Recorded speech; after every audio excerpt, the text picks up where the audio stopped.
Lord, alam kong ang lahat ng problema ko ngayon dadaan lang at hindi magtatagal. Panginoon, salamat sa bagong araw na bigay ninyo. Alam namin na ang bagong araw na ito ay puno ng pagbabago, pag-asa at second chances, Panginoon. Alam po namin na ang lahat ay mababago sa pamamagitan ng aming faith, Panginoon. Alam po namin na ang lahat ng nararanasan namin ay hindi permanente, na ang lahat ng nasa harap namin ngayon, kahit na ito'y nagpapalungkot sa amin, ay magbabago. Alam po namin, Lord, na ang lahat ng nangyayari ay gusto niyo po at may makukuha kaming aral dito out of this, that we are focusing on our relationship, Lord. Ang relationship po natin na blessings po ang bigay sa akin at sa amin na napakatagal na panahon sa aming mga buhay, na ang lahat ay ayon sa inyong plano, Panginoon. Hindi po kami titingin sa sakit na dala ng sitwasyon na ito.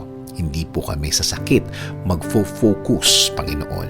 Hindi po sa nawala sa amin, kundi sa kung ano po ang mapapasa amin sa bandang dulo po nitong mangyayari na ito, Lord. Alam po namin na alam mo kung ano ang dapat sa amin, kung ano ang aming pangangailangan, kung ano ang nasa amin, kung ano ang deserve namin, Panginoon. Again, Lord, we are trusting your plan for us. We are trusting what you want to do in our lives. Dahil sinabi niyo po sa inyong word na you have a plan to prosper us, not to harm us, to give hope and the future. Patuloy kaming magtitiwala sa gusto niyong mangyari sa aming mga buhay, Panginoon. Patuloy kaming magiging malakas dahil sa faith na ito. Patuloy kaming titingin sa future dahil ang outcome nito, Lord, ay para sa amin din. Hindi po kami padadaya sa aming nararamdaman at aming nakikita, dahil alam namin na ang susunod na sa pangyayaring ito ay ang pag-ayos ninyo sa amin, Panginoon.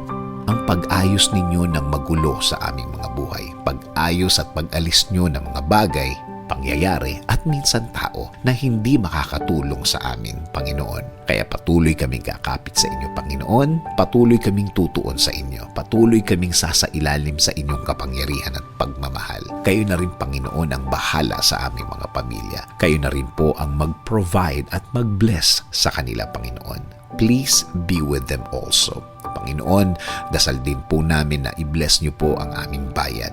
Mahirap po ang pinagdadaanan ng aming bayan. Pero kung kayo, Lord, ang magiging gabay namin, wala pong hindi kakayanin. This is our prayer. In Jesus' name, Amen.